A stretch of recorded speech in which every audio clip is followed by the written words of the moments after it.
virtual camera, please. Okay. I'll get Just wonder what your takeaways are from the briefing. Obviously, it's classified. I know you can't give many details, but what's your impression on what you were hearing in there? We got no additional information on what the imminent threat was. There were a lot of references to the 47 years of Iran being a problem. That is not imminent. That is in the past. Imminent means immediate threat to the U.S. That was just not addressed at all. And there's nothing, frankly, there's nothing that we got that you don't have. Was there any discussion of munitions and whether or not there's enough to fight a war beyond a few weeks? No, that was not addressed.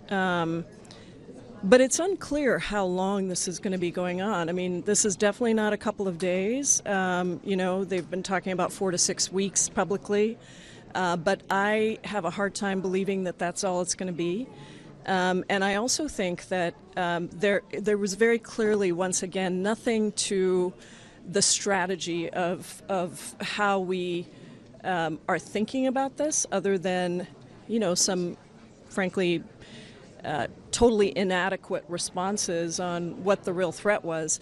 Also, I will say that there's 90 million people in Iran, civilians, and there's no discussion about how to rebuild Iran, what the United States' role would be in rebuilding once this destruction occurs. And I think that's also very troubling. That was a question that Representative Ansari raised. And I think that's also very troubling. But I think, overall, there is nothing that convinces me that there was any imminent threat, number one. Nothing that convinces me that this shouldn't have been brought to Congress if there was a real desire to go to war with Iran for some set of reasons.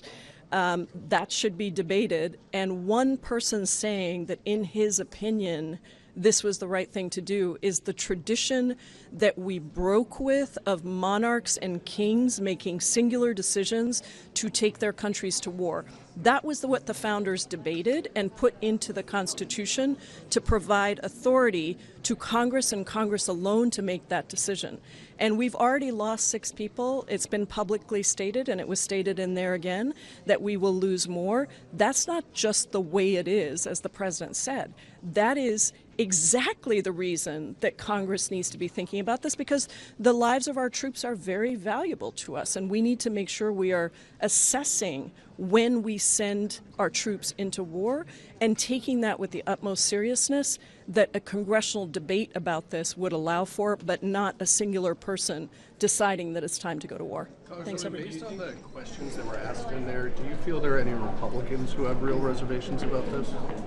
It's hard to tell. There weren't very many Republicans that asked questions. It was mostly Democrats that were in line. I think there were certainly concerns from Republicans about American citizens who are in the region, and the State Department is arranging to try and get those folks out. But we do have people in the region who are stuck, and not until this morning was it announced that we would be arranging flights for those folks, but there are challenges of getting airspace and other things that restrict the ability for people who are there to get out. So I think there were some concerns around that.